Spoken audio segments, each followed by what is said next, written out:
The cruel truth is that unfortunate events can happen when and where you least expect them. I learned that simple truth the hard way. I thought that I, Alexander Eriksson, a 43-year-old Scandinavian guy, had a perfect life with two great kids, a beautiful, loving wife, good health, a nice home, a good job, helpful parents, many friends, and an economy on a fair level. I had a rather fair-paid job at the community-owned real estate administration, which meant I was responsible for all the school, daycare, and old people's home buildings in the town and surrounding villages. Therefore, the shock hit me hard as hell when I found out that something must be wrong in my current relation with my wife, Lisa. My nightmare began on an average Thursday evening when I was cleaning the new hobby room in my basement. I got the hobby room after replacing the oil burner and 3,000-liter oil tank with a simple connection to the municipal central system, which only needed a small box on the wall. I had painted the whole room and laid a new floor. I had packed all the junk in different garbage bags for transport to the recycling station when I needed a small bag for some plastic jars and bottles. I went up to the kitchen and took a grocery bag from the cupboard where we kept used bags. Those plastic bags are perfect for such use. Nothing strange with that bag I had taken. It had the usual big, colorful logo from the supermarket chain where we did our shopping. But when I laid the first item in it, I noted a receipt on the bottom of the bag. I can't to this very day explain why I took up that receipt because I never cared what we paid for groceries. However, it was now that everything went wrong, because I noted that the receipt was from a supermarket in a town 35 kilometers from our hometown, and my wife Lisa had done the shopping at a date and a time when she ought to been at work. Lisa had no duties out of town at her work as a bank teller, and if she had done such an unusual thing, she would have told me because she always told me a lot of gossip about what happened at the bank where she worked. Of course, I could have asked her at once, but I didn't expect to get the truth. So, I decided to find out the real truth in other ways, though I got a strange feeling that I might not like the answer. Lisa is a gorgeous, tall, blonde, Nordic beauty, mother of 2 children, and she looks much younger than her 39 years. I was a rather average guy when I met Lisa at a dance. I was neither rich nor a famous sports star, not even a tough guy who had done army service in some special unit. I had seen Lisa before and even danced with her, but I had never before made any serious attempts to get any close relation with her. This evening was different. I don't know why I found her so overwhelming that evening, and I held her closer and praised her hair, dress, and perfume, but didn't expect any results of such simple courting, especially not when she was surrounded by many attractive guys during the whole evening. Therefore, I was happy to get a second dance with her, which was a slow tune.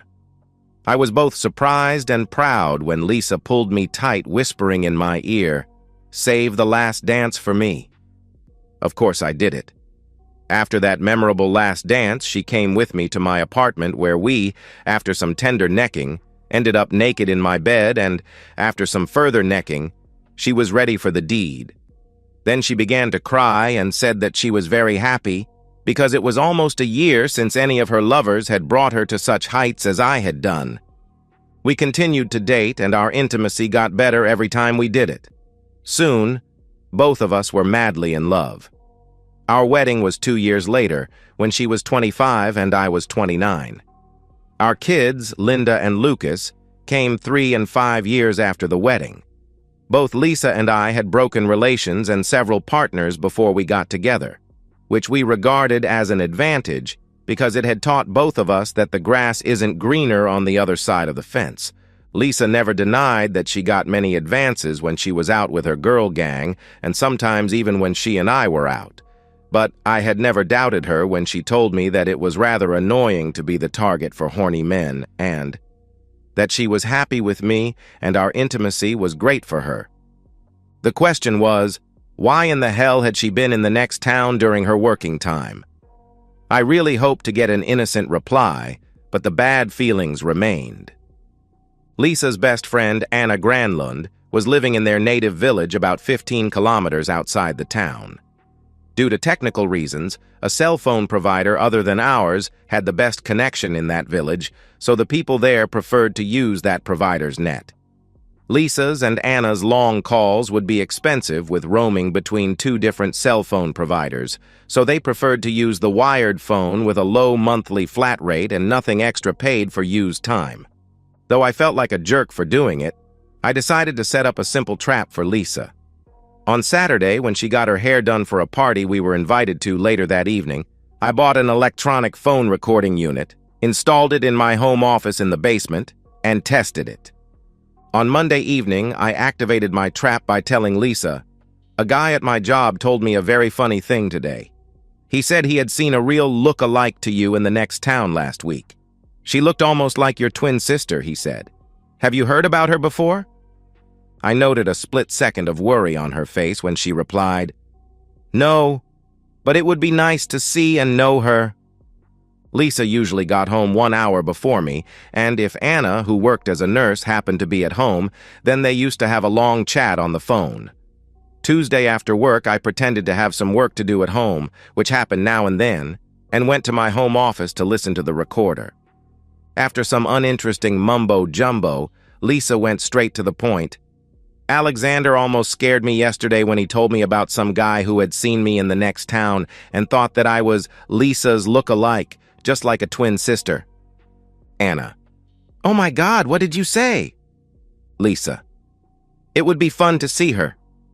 Anna: "You dared to do that? Did he even mention your twin sister's husband?" Lisa: "No, but I must be much more careful the next time. Maybe have a wig or something like that. You have an old black wig, haven't you?" Anna: "Yes, I have. We can begin to use that. By the way, have you booked any next time yet?" Lisa: "We're looking forward to next week, but it depends if Douglas can be off from his work after lunch that day. He is very busy, you know. How about you? You have the nest booked tomorrow, haven't you?" Anna: "Yes, I have, and I'm really looking forward to it." Lisa: "What silly woman we are." Anna: "Yes, we are indeed."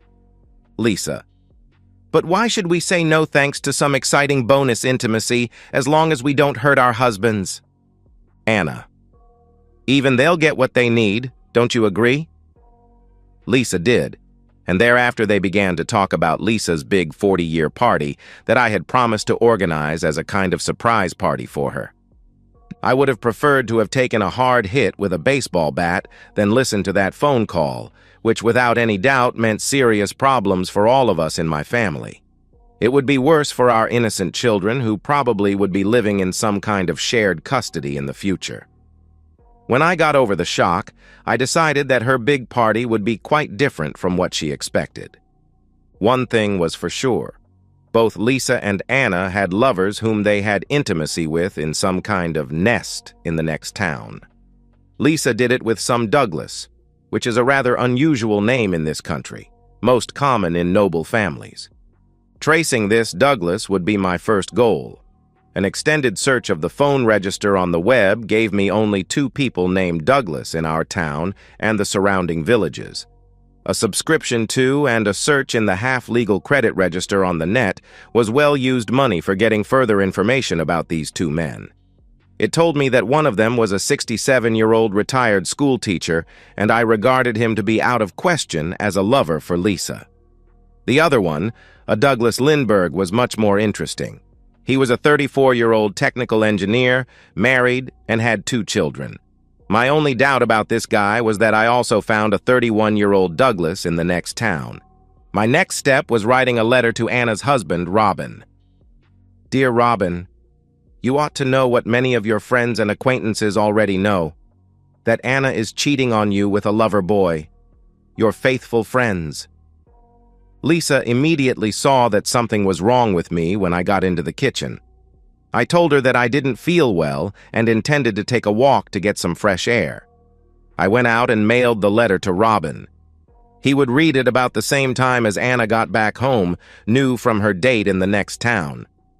During my walk to the mailbox, I was thinking about Anna and Lisa's love nest, And after some time, I remembered that some years ago, one of Anna's friends had met a guy from the next town and moved together with him there. That was a clue to follow because I had a slight memory that her name was something like Helene, Helena, or Helen. The next day, I canceled my booking of the inn where I had intended to have Lisa's big birthday party. I even canceled my booking of the popular dance band that was expected to play at the party. I took a long lunch break and went home, looked in Lisa's albums, and found several pictures of the girl who had left for the next town. Her full name, Helene Silverstein, was written under one of the pictures. My search of the online phone register gave me the phone number and addresses of Elvin Anderson and Helene Silverstein Anderson. I looked forward to hearing if Anna had told Lisa some gossip about the date with her lover, and if Robin had asked her any questions about the news he got in my letter. When Lisa went to her aerobics, I immediately went to my home office and listened to the recording.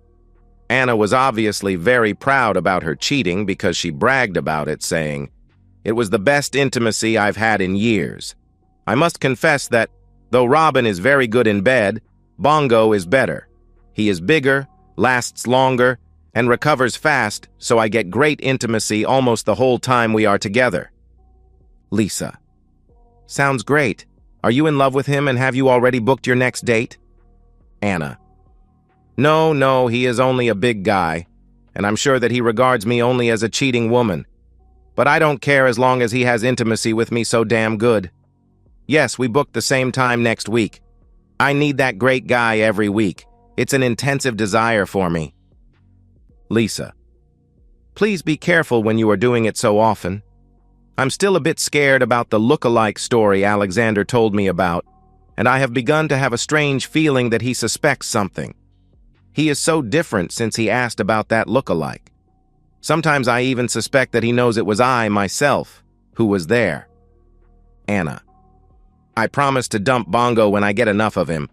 What about Alexander and you? Are you two still doing it as usual?" Lisa: "No, we haven't done it in a long time. Not since before my period. We had no intimacy the last weekend, and I've got a feeling that Alexander was avoiding me. The truth is that I haven't had any intimacy since I did it with Douglas last Tuesday."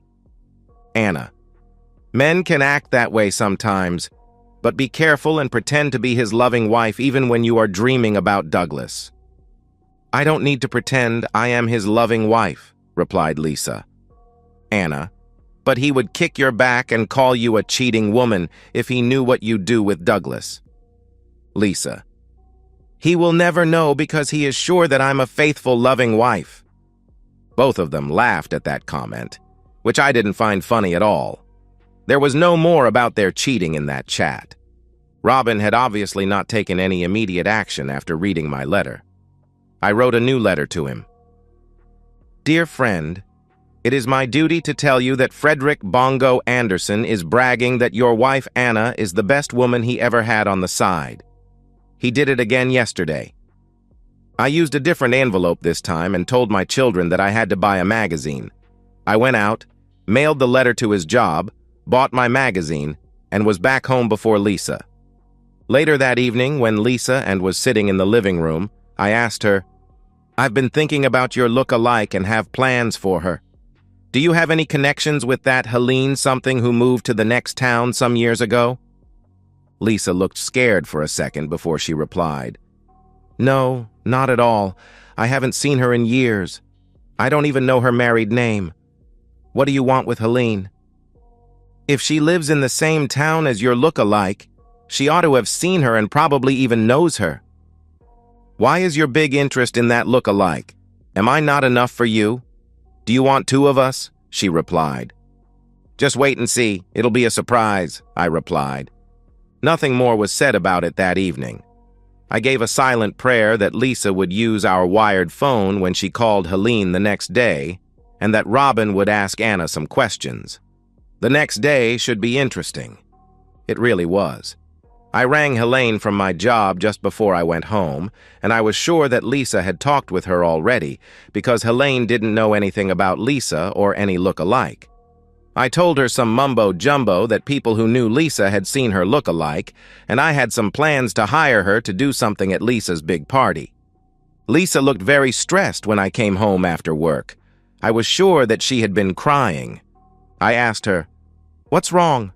Are you or any of our children ill or hurt?" After some hesitation, Lisa replied, "No, nothing wrong with me, but I feel so sorry for Anna because Robin was taken to the police station." I had to pretend to be surprised. "Robin? What the hell has he done to end up there?" "Robin was involved in a fight and the other man was taken to the hospital," she replied. "Robin? Fighting? I can't believe that. He must have a damn good reason to get involved in a fight. Why did he do that?" Once again, Lisa hesitated before she replied, "I really wish I knew. He's probably already out. A fighter is usually out after a few hours. Call Anna if you don't believe me." Lisa rang Anna, and though I didn't hear what Anna said, I understood that she was in a terrible mess. After Lisa hung up the phone, she decided to go there and try to comfort Anna. When Lisa had left, I went to my office and listened to my recordings. As expected, the first one was to Helene, and they agreed that Helene wouldn't know anything when I rang her. Then Lisa booked Anita's apartment for the Thursday next week. I didn't get any clue who Anita was, or why Helene let her friends use the apartment as a love nest. Then I listened to a call from Anna. She was very upset and shouted, "Oh my God, Robin was at Bongo's work and beat him so seriously that he was taken to the hospital in an ambulance. Robin was taken to the police station and kept there. He must have found out about Bongo's and my affair, and I'm sure that he will throw me out of the house. Oh, holy Lord, what shall I do?" "Calm down, for heaven's sake. Robin can't throw you out of the house. Don't you own half of it?" "No, I don't. It is in his name only," she replied. "It doesn't matter. You have a right to stay there even if Robin wants a divorce. He doesn't have any legal right to throw you out, at least not before the divorce is final after 6 months." "I'm sure he will. How in the hell could I have been so damn stupid that I had intimacy with that damn Bongo so often? We ought to have been much more discreet and careful." "He was good at that, and you enjoyed it very much, didn't you?" "Yes, I did, but I'll cut his balls off if he has been bragging about being with me. We forgot the golden rule for cheating. Never do it with people in your small hometown." "What shall we do? I've already booked the apartment for a date next Thursday," Lisa asked. "Go for it and have a memorable time and let him have that virgin back of yours he has been begging for. But let that date be the last time with him, at least for a while, until Robin stops raising hell about Bongo. You better put Douglas on a shelf and become Alexander's faithful wife again. I'm sure that Robin still loves me and will forgive me when he has calmed down after his shock. I love him very much and will obey all his conditions for saving the marriage. Bongo was a good guy, but I would never want to live together with him." The last call from Anna before Lisa went to see her didn't give much new information. Robin had rang Anna and told her that he would spend the night at his parents' house and expected Anna's cheating back to be out of his house the next day. Then Lisa rang me from Anna's home and asked me if Anna could stay in our spare room for a few days until she found something of her own. I demanded to know the reason why Robin threw her out of their house, and Lisa replied, "I don't know." "Ask her for heaven's sake." "Anna doesn't want to tell me," she replied.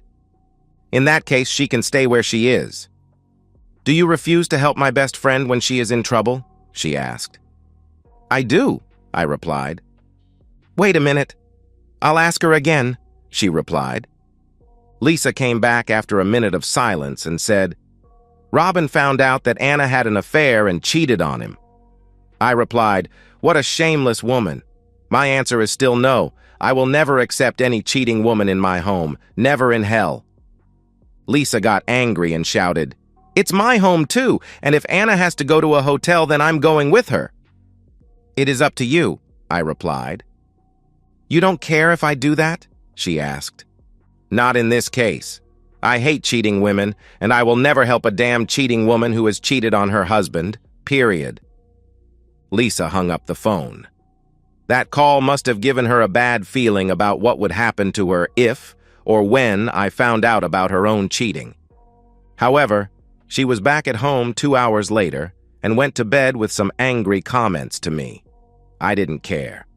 The next day was Friday, and after work, Lisa told me that she would spend the evening out with Anna, who was now living in her retired parents' small 2-room apartment.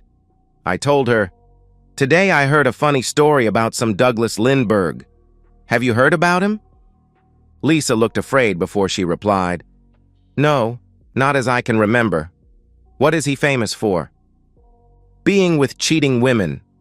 The gossip says that he's been out with a cheating woman who gave him gonorrhea and he gave it to his wife. He ought to know the old saying, cheating doesn't pay. Don't you think that your friend Anna might agree with that saying?" It was a pale Lisa who shouted at me, "You and your damn gossip! Don't you ever work in the town hall?" She left about 7:30 and didn't reply when I told her, "Have a pleasant evening." I didn't believe that either Lisa or Anna was in the right mood for a jolly good evening or any further cheating for the time being. And why should I care now that my marriage was beyond any chance to survive? Lisa was back home slightly after 12. I was in bed but hadn't fallen asleep. She didn't say much but gave me many strange looks, as if she expected me to say something important. She had obviously been in some kind of connection with Douglas during the evening, and as expected, he must have denied everything I had accused him of. It was just after my whole family had finished our breakfast on Saturday morning when the phone rang. I took it and got a real surprise because the caller introduced himself as Douglas Lindbergh and asked me, "Are you Alexander Erickson?" "Yes, I am, and I know very well who you are, Douglas Lindbergh." Our kids had left the kitchen, but Lisa turned ashen gray when she heard it was Douglas who was calling me. Douglas continued, "You are defaming me and my wife with false slander. I'm going to call my lawyer the first thing Monday morning. Why in the hell are you doing that to us?" "Because you, damn jerk, are being intimate with my wife. What you call slander was only a simple trap to have Lisa point out her lover. Now I know who you are, and you can be sure that you will pay a high price for what you have done." "You can't be sane," he replied. "It doesn't matter what I am." "Do you have a spare room for Lisa in your house?" I asked. Douglas preferred to hang up instead of trying to solve Lisa's problems. Lisa was crying loudly and rushed to our bedroom. I had seen that Douglas had called me from his cell phone, so I dialed his home phone, and a female voice replied, "Annalie Lindbergh." "Good morning, Annalie. My name is Alexander Erickson, and I regret to say that I have bad news about your husband, Douglas. I found out that he is having an affair with my wife, Lisa. They meet in some love nest in the next town." "Oh my God, are you sure?" she asked. "I regret to say yes, I am. Could you please tell me where I can find that bastard you are married to?" "Good heaven! What do you intend to do with him?" she asked. "Not much. Only castrate him," I replied. "No, you don't. You better calm down for a while. I can see your number on my display and I'll call you later. Please don't do anything stupid. Things are already bad as they are." We ended the call, but the phone rang again a few minutes later. This time it was Lisa's mom who wanted to know about my plans for Lisa's birthday party. I told her the truth. "I don't have any plans for Lisa's party." "You don't have any plans? Haven't you promised to take care of everything for that party?" she asked. "That's right," I replied. She shouted, "And are you telling me that you still don't have made any plans for Lisa's party?" "I had made great plans, but they are canceled now, and I'm not involved in that party any longer." "That's no surprise. You can't do anything properly. Who is responsible for that party now?" she asked. "Don't ask me. I won't be invited to that damn party because Lisa and I are going to split up." "Are you insane? Poor Lisa. What have you done to my girl?" she asked. "It is better that ask your poor Lisa what she and Douglas Lindbergh did in a bed." Lisa's mother began shouting hysterically, so I ended the call, saying that nothing could stop the divorce. A few minutes later, Lisa's father rang me and begged me to forgive Lisa. I told him that I would never accept a cheating wife, and Lisa's cheating had terminated our marriage. The next caller was Anna. I told her, "Good news for you, Anna. Lisa and I shall split up, and from now on, you two cheating women are free to mess with all the jerks you can find. Pleasant good times waiting in the future, isn't it, Anna? Anna didn't want to have any further talk about her future with me. She hung up. Lisa came out of the bedroom and asked me to take the kids out for lunch in town, which I accepted. Then she asked, "How long have you known?" "Since I found a receipt from a next-town supermarket in a shopping bag, and I noted that you had taken time off from your job to go there. I didn't believe that shopping at that supermarket was the main reason for your trip. However, I decided to give you a fair chance to tell me the truth about what you did there. That's why I invented the mumbo-jumbo about a friend of mine seeing your look-alike in the next town. The fear on your face told me that something was very much wrong. Instead of confessing that you had been there for some reason, you pretended to know nothing. Why did you see Douglas there, and how is Helene involved in your cheating?" "Because we could use an apartment that belongs to a sister of Helene's husband. She is working as a nurse for the United Nations in Lebanon for a year," she replied. "Is she really okay with that, Anna? You and probably some other cheating woman are using her home as some kind of adult house?" "That's not true. I confess that I have cheated, but it's not fair to call me a whore. I regret what I've done, and I'm sorry and ashamed, but I didn't do it for money. A whore is clever enough to charge for her service, but Douglas must regard you as a damn stupid woman when you did it for free. How many times did you see that Douglas there? And how many other men before him?" I noted a slight hesitation before Lisa replied, "Douglas is my first and only fling, and I met him only once. That's all." I knew she lied about seeing Douglas more than once, so I replied, "Maybe not much in your opinion, but enough to terminate marriages. Have Douglas and you booked more dates, and have you planned to leave me and marry Douglas?" More lies from Lisa. No, of course not. It was only a one-time fling, and we didn't talk about any future together. I don't love him. He was only a one-time experience, and, to be honest, he wasn't better than you anyway. He was different, but not better. Intimacy with you is much better because I love you. You lied straight to my face when I asked you about Helene, and she pretended that she had never heard about you when I called her. Guess what I had seen in your girl party album before I asked you about Helene and I rang her to ask about you. Isn't it funny that both she and you forgot that she was here at your party in this house less than 6 months ago? "Oh my God, what have I done? How could I have been so damn stupid?" she replied.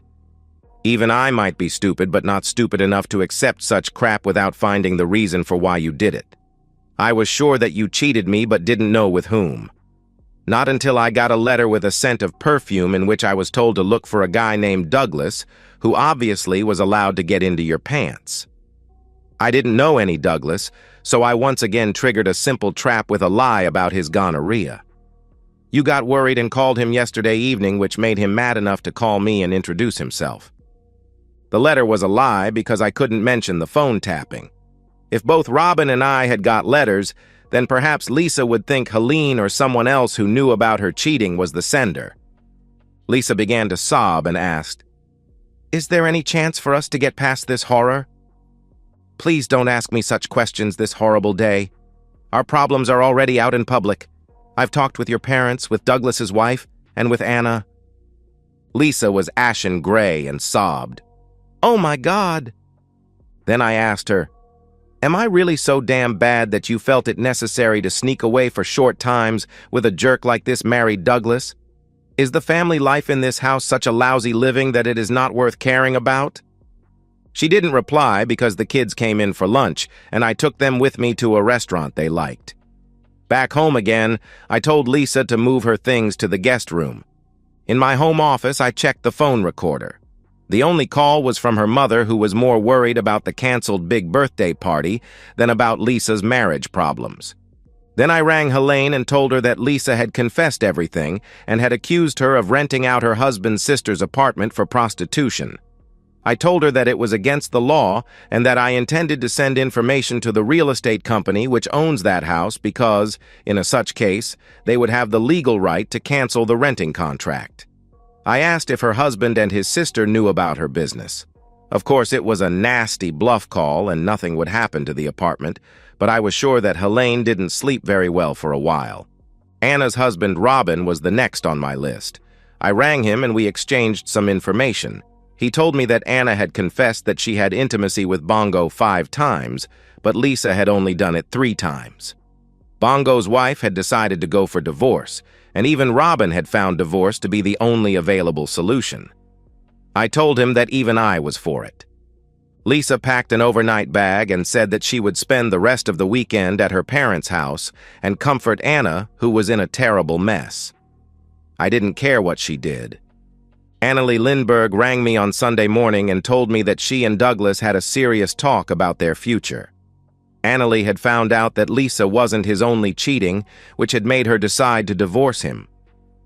After she told him her decision, he acted like a lunatic and destroyed an almost new 50-inch flat HD TV and some furniture. She said that by doing that, Douglas burned all his bridges, so it now was impossible to forgive him. Douglas had packed a suitcase and left the house. She didn't know where he was for the time being. I told her that I was also going for divorce and that Anna's husband, Robin, and Bongo's wife would do the same. Lisa didn't come home until Monday morning just before she went to her job. One of the girls at my job had a sister working at the same bank as Lisa. Therefore, I got to know that Annalie had gone to the bank as soon as it opened on Monday morning and had thrown eggs at Lisa and screamed loudly that she was a damn jerk who had messed with her husband. It was a real scandal, and rather soon, with the usual gossip magnification, it was well known in town. Lisa went home immediately afterward and took the week off, which she spent at her parents' house. I was there on Tuesday with the divorce papers. Though I saw Lisa in the window, it was her mother who opened the door and accused me of being a damn old-fashioned Puritan who couldn't forgive his pretty loving wife for a small mistake. I replied, "Lisa's and Anna's minor mistake caused broken homes for 9 children and 8 adults. I can hardly believe that any of us 17 victims will ever agree with you." She took the envelope without any further comments and closed the door with a loud bang. About a week after Lisa had returned back home and had accepted that our marriage had been crushed, we began our negotiations about the divorce. To my great pleasure, our meetings went much better than expected. We were able to talk without cursing, screaming, or shouting. I accepted that she bought my half of the house so the children could have their base in the old home and visit me as often as they wanted. Lisa's parents sold their house and moved to an apartment. As Lisa was their only child, they gave her the money she needed to buy my part of the house, the furniture, and almost everything else in our home.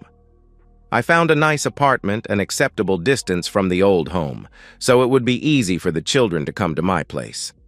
Douglas refused to have any connection with Lisa after they got caught, which made her completely mad when they met one evening at a bar. One of the women in Lisa's girl gang told me later how Lisa had bragged that it would be easy for a nice woman like her to find a new man, much better than me. But real life in a small town can be quite different, because almost all those good men were already taken, and her reputation as a dumped, cheating woman cooled off some attractive singles. Of course, they didn't say no thanks to one night now and then, but that wasn't what Lisa wanted. Of course, an attractive woman like Lisa will, sooner or later, find a man on a social level that she can accept. But it must have been a surprise for her that there was not a line of attractive men waiting for her. Lisa and Anna's friendship ended after a quarrel about a man they both had wanted. Anna had won, and Lisa had turned into a bad loser, accusing Anna of being a damn cheating woman who had caused her bad luck by persuading her to begin cheating and lose her loving husband. Anna got furious, rang me, and told the whole story about how they met Bongo and Douglas during one of their girl nights out. She even told me that, before the affair with Douglas, Lisa and she had a one-night three-way with one of the doctors at her job, and that had happened in my bed when I was away at a conference. After a short time, Anna left town for a job at the bigger county capital hospital, where she rather soon was dating a doctor. Even Douglas had found greener grass plus a new job and left the town. I used to help his ex-wife Annalie with some matters in her house, but only as a friend. The big party I had planned for Lisa's birthday was reduced to a family affair with our children. Lisa, her parents, and 2 cousins with spouses and children. I had better luck than Lisa at finding a spouse, because I met a handsome female 42-year-old lawyer on a dating site. She had dumped her cheating husband, and at first, we only shared our experiences of cheating spouses. But rather soon, we agreed to meet in real life and found out that we had good times together, and now we have begun talking seriously about a future together. An old lawyer in my hometown is planning to retire, and my lawyer girlfriend has decided to buy his firm.